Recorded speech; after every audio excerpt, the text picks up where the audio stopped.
A ustedes, amigos, que se interesan por los videos de En Perspectiva, los invitamos a sumarse como socios 3.0. Queremos que nuestros servicios digitales sigan abiertos a todos, pero para que eso sea posible, es necesario contar con un pago mensual de aquellos que puedan hacerlo. Más información en enperspectiva.net/socios. ¿A qué partido votaría usted si las elecciones nacionales fueran este domingo? La consultora Cifra volvió a hacer esta pregunta en su encuesta del mes de noviembre. ¿Qué resultados obtuvo? ¿Cuáles son las variaciones con respecto a la medición anterior? ¿Qué evolución ha tenido la intención de voto a lo largo de este año 2018? ¿Qué comparación puede hacerse con el panorama que mostraban las encuestas hace 5 años? ¿Qué pasa con los indecisos? Bueno, de todos estos números es que vamos a conversar en los próximos minutos con Mariana Pomies, directora de Cifra. Mariana, buen día, bienvenida otra vez. Buen día. Empecemos, como es costumbre, con la ficha técnica de esta nueva encuesta, los datos básicos, a ver. Bien. Bueno, es una encuesta similar a la que hacemos habitualmente, 800 casos, Montevideo e interior, con una distribución proporcional en función de la distribución poblacional de esas características. Se realizó entre el 15 de noviembre y el 29, y las características sociodemográficas, básicamente la distribución por sexo y edad, se parece a la de la población, lo que nos permite expandir estos resultados al conjunto. Es una muestra telefónica, teléfono fijo y celulares, una combinación de ambas herramientas. Y bueno, las preguntas respecto a lo que vamos a hablar aparecen en nuestra ficha técnica en la página web. Decías que es una encuesta telefónica. Sí. Pero es una encuesta ¿de qué tipo? ¿Automática? No. Es una encuesta humana. Humana. Digo, porque están las dos variantes, ¿no? Sí, están las dos variantes que tienen sus pros y contras. Nosotros somos un poco antiguos y seguimos prefiriendo la voz humana para estas cosas, porque además en realidad también estas preguntas se hacen en un conjunto más grande de preguntas. Es una encuesta más larga, donde también suele haber algún cliente no político. Hay clientes políticos y clientes no políticos, entonces preguntamos de diversas cosas, lo que hace más entretenido el formulario, imposible de hacerla con un sistema automático. Entendido. Y lo último, ¿el margen de error? Bueno, el margen de error para el conjunto, que eso es importante, porque después entramos a hablar de los grupitos más pequeños, te lo quiero decir exactamente, para 3,4, en torno al 3%, más o menos 3,4 cuando hablamos de toda la población. Dijiste que la encuesta se hizo en la segunda quincena de noviembre. Sí. Y por lo tanto, ¿estaban ya los datos básicos, los nombres básicos arriba de la mesa? Bueno, no, estaban los nombres del frente ya encaminados, pero no proclamados. A una parte sí, pues terminamos el 29, entonces alguna parte come esa proclamación o esa oficialización, lo mismo que la retirada de Mujica. Todavía muchos encuestados no lo tenían con certeza porque empezó antes de que eso se concretara. Tampoco pudimos registrar lo que fue el acuerdo nuevo de la alternativa del Partido Independiente con otros sectores políticos. Y bueno, todavía no está del todo definido qué pasa con Sanguinetti, pero eso todavía tampoco, si lo hiciéramos hoy. Sí, eso recién se va a saber después del verano, ¿no? Febrero, marzo, ¿no? Efectivamente, sí, aparecía. O sea, preguntamos por Juan Sartori. O sea, la información básica estaba cuando se hizo la encuesta, pero dependiendo del momento en que fue consultada la persona, no todos tenían la certeza. Ahí está. Algunas noticias sí se conocían y otras no, ¿no? Por ejemplo, no se conocía que el MPP se volcaba a Carolina Cose. No se conocía. Algunos de los encuestados fueron preguntados antes de que eso ocurriera, exactamente, ¿no? Exactamente. Bueno, entonces, vayamos a los números, si te parece. ¿Cómo no? Colocamos el primer gráfico, el que muestra la torta de distribución de la intención de voto. Bueno, y acá lo que vemos es que hoy, si las elecciones fueran hoy, el 31% de los uruguayos votaría al Frente Amplio, el 27% votaría al Partido Nacional, el 10% votaría al Partido Colorado, el 3% al Partido Independiente, otro 3% al Partido de la Gente, un 1% ha sumado la Unidad Popular, PERI y algún otro partido, y un 25% de uruguayos que no sabe lo que va a votar o piensa votar en blanco o anulado. Esta es una encuesta abierta, es la pregunta que ustedes llaman abierta, ¿no? Sí. O sea, no se mencionan los partidos, se le pregunta si las elecciones fueran el próximo domingo, qué partido votaría, pero no se listan, no se numeran. bueno, así que entonces tenemos al Frente Amplio liderando con 31%, al Partido Nacional segundo con 27% y al Partido Colorado con 10%. Partido Independiente 3%, Partido de la Gente 3% y 1% para Unidad Popular, PERI, otros. Y un 25% otro no sabe, etcétera. Nuestro dolor de cabeza. ¿Qué implica entonces esta distribución? Bueno, esta distribución muestra una mayoría relativa que se inclina por el Frente Amplio, pero donde la oposición en su conjunto sumada supera, ¿sí? Y el Frente Amplio muestra 31% de intención de voto y todos los partidos de oposición suman 44%.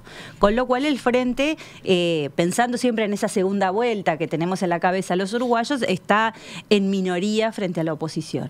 O sea, si dejamos a un costado a los indecisos, si consideramos solo a la gente que tiene una opción hecha, es mayoría la oposición. Sí, exactamente. O mejor dicho, el Frente Amplio no llega a la mayoría. Exactamente. Y por lo tanto, podría decirse que hoy habría segunda vuelta, ¿no? Exactamente. Pero lo interesante también es ver esto en perspectiva, pensar, para citar el programa, ¿qué pasó en el año? Vamos a eso. Sí, porque justamente estamos cerrando el año, como todo el mundo de festejos, nosotros lo cerramos con la encuesta final y vemos qué pasó desde la primera encuesta que hicimos en marzo hasta ahora. Tenemos la gráfica correspondiente en nuestra emisión en video para quienes quieran seguirla. Exactamente, y ahí vemos que el Frente había empezado en marzo con 24%, creció en julio a 27%, en octubre ya llegó a 31% y hoy la medición es bastante similar a la del mes pasado, 31%. Esto quiere decir que desde marzo hasta ahora el Frente creció en intención de voto, ¿sí? Creció 7 puntos desde marzo hasta ahora, lo cual, visto independientemente, es una buena cosa, ¿sí? En el año la gente se fue poniendo en sintonía y varios se inclinaron por el Frente. ¿Qué pasó con la oposición? Bueno, el Partido Nacional empezó con 25% en marzo, creció un punto en julio a 26%, luego a 27% y se mantuvo. Creció menos que el Frente Amplio, de 25% en marzo a 27% hoy, solo 2 puntos a lo largo del año. El resto de los partidos de oposición tuvieron algunos movimientos diversos. Por ejemplo, el que más creció fue el Partido Colorado. Empezó en marzo con 3, en julio con 4, en octubre con 7 y hoy llega a 10. Cosa que en marzo parecía difícil de pensar que el Partido Colorado pudiera tener este repunte. Muchos se preguntan a qué se debe. Bueno, sí. Ahí viene la pregunta, ¿no? ¿Es por Sanguinetti o es por Talvi?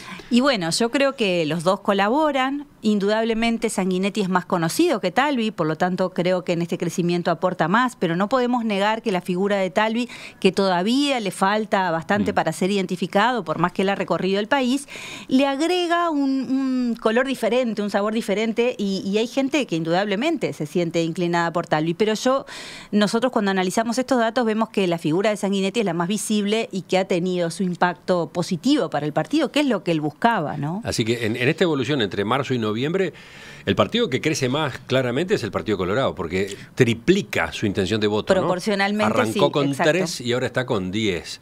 Sí. El Frente Amplio y el Partido Nacional también crecieron, pero proporcionalmente menos, ¿no? Sí, más el Frente Amplio y después el último es el Partido Nacional. Y los otros partidos, el Partido Independiente a principio de año estaba mejor, estaba con 5, luego bajó a 4 y hoy tiene 3. Y el Partido de la Gente, que empezó con 2, creció un punto a 3. Otra cosa que cambió desde marzo a ahora, que era esperable, es que nosotros en marzo teníamos un 41% de indecisos o personas dispuestas a votar en blanco o anulado, y eso baja a 25%, baja bastante, porque claro, si los otros crecen, se saca de esa bolsa, básicamente. Igual, 25% a menos de un año de las elecciones es un número. Estamos conversando en perspectiva, en la opinión pública, con Mariana Pomies, licenciada en Sociología, directora de la consultora Cifra. Estamos conociendo los números que surgen de la última encuesta realizada por esa consultora en la segunda quincena del mes de noviembre. Ya veíamos qué pasa cuando la pregunta que se le hace a la gente es: si las elecciones fueran este domingo, ¿usted a quién votaría? Vimos también cómo ha sido la evolución a lo largo del año en las mediciones que Cifra hizo desde el mes de marzo. Vamos a hacer otra comparación ahora. Vamos a comparar con lo que ocurría 5 años atrás. O sea, cuando estaba empezando el anterior proceso electoral. Ponemos la gráfica correspondiente. Te escucho, Mariana. Bien, esto es otra cosa que ha variado mucho en 5 años. Hace 5 años, en noviembre del 2013, cuando empezaba la campaña electoral con fuerza, el Frente Amplio tenía una intención de voto de 44%. Estaba muy cerca de esa mayoría parlamentaria que necesitaba, y la discusión era si llegaba o no, pero estaba claro que era el partido líder. El Partido Nacional, que estaba en segundo lugar, tenía 27, el Partido Colorado tenía 15, el Partido Independiente 2 y 1 para el resto de los partidos. Esto hacía que el Frente tenía 44 y la oposición sumada 45, solo un punto más. O sea, ahí está, la diferencia entre oficialismo y oposición era de un punto nada más, 44 a 45. Y había 11% solamente de indecisos o votantes en blanco o anulado. 5 años después, hoy, el Frente Amplio ya no tiene 44, tiene 31, ¿sí? Tiene 13 puntos menos que hace 5 años, y la oposición sumada está muy parecido. Hoy tiene 44 y tenía 45 hace 5 años. O sea, la oposición en su conjunto ha mantenido ese nivel de votación a lo largo de los 5 años. ¿Cómo se distribuye? Bueno, el Partido Nacional hoy tiene 27, cifra similar a la que tenía hace 5 años. El Partido Colorado hoy tiene 10. Hace 5 años tenía 5, pero bueno, en estos 5 años quien más ha sufrido... No, hace 5 años tenía 15, perdón. Ahí está. Perdió 5, lo que quería decir es que perdió solo 5 porque estos 5 años han sido duros para el Partido Colorado, pero... Llegó a estar más abajo que el 10, ¿no? Por eso, repuntó. Esta cifra es una buena noticia para el Partido Colorado. El Partido Independiente hoy tiene 3, un punto más que hace 5 años. El Partido de la Gente no existía hace 5 años y hoy tiene 3. Y el conjunto de los otros partidos, Unidad Popular y PERI, tenían también un 1% y hoy lo mantienen.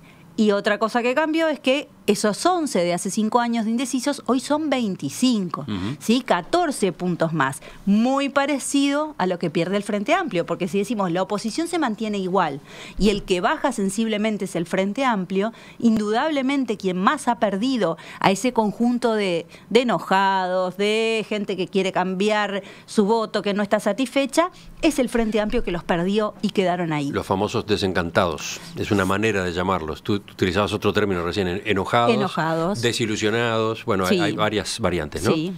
Ahí está la explicación, ¿no? El Frente Amplio tenía 44% cuando se entraba en el último año del gobierno Mujica, y hoy tiene 31 cuando se entra en el último año del gobierno Vázquez. O sea, hace 5 años la discusión es ¿llegará la mayoría parlamentaria o no llegará? Hoy la discusión es ¿qué pasa en una segunda vuelta? Porque la oposición está en conjunto más fuerte. Pero otra cosa interesante, ese 25% de indecisos que creció y que muchos perdieron el Frente Amplio, no se fueron a otros partidos. Esto muestra, el Frente perdió, pero la oposición no ha sabido ganar a los enojados y a los desencantados. Porque esa bolsa, que naturalmente se podría haber ido a otro partido, no lo ha logrado. La oposición está igual que hace 5 años. Sí, ahí está una de las tantas preguntas. Por ejemplo, un grupo como Navegantes, el que encabezan Esteban Valenti y Selva Andrioli, de figuras del Frente Amplio, que se fueron del Frente Amplio, ¿logran llevar consigo votantes del Frente Amplio? Hay que esperar un poco, pero la idea... Hasta ahora lo que venía pasando es que esa gente, la desencantada, se quedaba ahí en los indecisos, ¿no? No encontraba una alternativa. No, perdón, justo la alternativa. Pero bueno, no veían, no se inclinaban por ningún otro partido. Y creo que es la estrategia que han elegido este otro grupo, mostrarse como esos desencantados que no quieren o no se sienten inclinados a votar al resto de los partidos. Bueno, nosotros estamos acá y queremos dar algo diferente. Hay que ver cómo les va. Bueno, seguimos. ¿Qué parece, qué números dan, qué ocurre cuando Cifra ayuda a los indecisos? Me gusta esa palabra, es menos dura que otras que se usan. Sí, efectivamente, apretan, le dicen. Exprimen, apretan. Sí. Bueno, coaccionamos a la gente que nos dice que no sabe. No lo hacemos amablemente y la gente, si no quiere, no lo responde. Bueno, de hecho, a ese 25% de gente que no tenía claro qué votar o iba a votar en blanco anulado, le dijimos, bueno, pero si las elecciones fueran este domingo y su voto fuera decisivo, tuviera que decidir con el voto, y además le nombramos los partidos. No queda en su cabeza recordarlo, sino que y los partidos fueran estos. Y lo que hacemos a lo largo de la encuesta, que esto es interesante metodológicamente, es alterar el orden. No siempre preguntar en el mismo orden, porque a veces la gente por descarte, bueno, sí, el primero. No. Entonces vamos alternando el orden. ¿Y qué pasa? Bueno, algunos toman una decisión. ¿sí? Ese 25, cuando los ayudamos, bajan a 9, ¿sí? Bajan casi 16 puntos. Se distribuyen entre los partidos. ¿Cómo se distribuye? Bueno, el Frente gana 4 puntos más. Tenía 31 en la pregunta espontánea y llega a 35 en la pregunta asistida. El Partido Nacional también gana 4 puntos, de 27 a 31. El Partido Colorado gana 2 puntos, de 10 a 12. El Partido Independiente también gana 2 puntos, de 3 a 5. Y el Partido de la Gente también gana 2 puntos, de 3 a 5. Lo mismo que Unidad Popular y PERI, que de 1 sube a 3. O sea, todos los partidos ganan algo cuando se repregunta a los indecisos. Efectivamente, los que más ganan en conjunto son los partidos menores. Ajá. ¿Sí? Porque se llevan de esos 16, 4 se los lleva el Frente, 4 se los lleva el Partido Nacional y 8 se los llevan los partidos menores. Quiere decir que esas alternativas que parecen menores pero son diferentes, llegado el momento, resultan más atractivas que las alternativas mayoritarias que no terminan de conformar. Repito, la gráfica está en nuestra emisión en video en este momento. Para los que no la están mirando, les doy 2 números. Esos partidos menores en la pregunta abierta suman 17%. Sí. Y cuando se les repregunta a los indecisos, llegan a 25. ¿no? Suban Saltan 8 puntos. Los partidos menores de oposición suben de 17 a 25% al repreguntar. Efectivamente. Esto habla todavía de un clima lejano. La gente no está todavía en campaña como si están los partidos. Sí. Creo que el verano va a ayudar. La gente ahora está pensando en terminar el año, en cerrar sus cosas, y las elecciones son el año que viene. Mucha gente dice, bueno, el año que viene me pondré en campaña yo también de averiguar, ¿no? Pero de todos modos, parece ser que el Frente todavía está lejos de alcanzar su nivel de hace 5 años, que el Partido Nacional no se presenta como una alternativa que ha captado a los desilusionados, los partidos menores un poco más. El Partido Colorado se recupera, no es que crezca, ¿no? Pero sí se recupera de 5 años muy duros, y los partidos más pequeños resultan atractivos para pequeñas minorías que son importantes porque en conjunto logran quitarle, bueno, la mayoría parlamentaria del Frente Amplio. Si hoy fueran las elecciones no la tendría, y habría que ver qué pasa en esa segunda vuelta. Para terminar, ¿qué sabemos de los indecisos? ¿Han podido explorar ustedes ese mundo? Sí, efectivamente, es interesante mirarlo, y es la preocupación de todos los partidos, es lo que preguntan. Bueno, ¿cómo hacemos? ¿Cómo son esos indecisos? Pobres indecisos. Sí, no son tan pobres, pero... No, digo porque los van a bombardear, ¿no? Sí, claro. Esa es la bolsa atractiva, y donde, como decimos en ciencia política, se va a pescar. ¿Sí? ¿Qué datos podemos aportar en el cierre ya por hoy? Bien, acá lo que vemos de estos indecisos es que casi 1/3 son exvotantes del Frente Amplio, y eso es lógico, no se necesita mucho porque vimos que son los que perdieron. Es un público menos educado, ¿sí? Igual hay dentro de ellos un porcentaje importante de gente con educación terciaria, pero en su conjunto son menos educados que el conjunto de la población. Esto habla de un grupo más alejado de la política, más desinformado, menos interesado, y que por tanto le cuesta más tomar la decisión y es más difícil de conquistar. ¿Sí? Porque no están atentos a todos los mensajes. Hay que ser más seductor. No es un grupo muy joven. Siempre se dijo, los más indecisos son los jóvenes. No es así. Las edades se distribuyen parejas. No es que los indecisos sean todos los jóvenes que no les interesa la política. No. En todos los grupos etarios es muy similar el grupo de indecisos. Y sobre todo tienen más peso en el interior. ¿Sí? Son los que están más lejos de la cocina política grande, están más en la cocina política departamental o en cosas, y en lo nacional están más alejados, y eso hace que ahí haya más indecisos. O sea que los partidos van a pescar a ese lugar, sobre todo al interior, a la gente menos educada, y todos quieren ganar esos exvotantes del Frente Amplio que hoy no están seguros de volverlo a votar. Mariana, gracias por acompañarnos en otro capítulo de La Opinión Pública. Volvemos a charlar contigo en estos días, porque la encuesta da para más, ¿no? Tenemos montones de temas. Y por supuesto que vamos a publicar en nuestro sitio la grabación de esta conversación, y van a estar disponibles las gráficas correspondientes para quienes no las vieron en este momento, ¿no? Para quienes no las vieron en la emisión en video. Nos encontramos de nuevo entonces. Cómo no, un gusto. Ya seguimos, volvemos al terreno político partidario, volvemos al Tribunal de Conducta Política del Frente Amplio, y luego vamos a la mesa de hoy.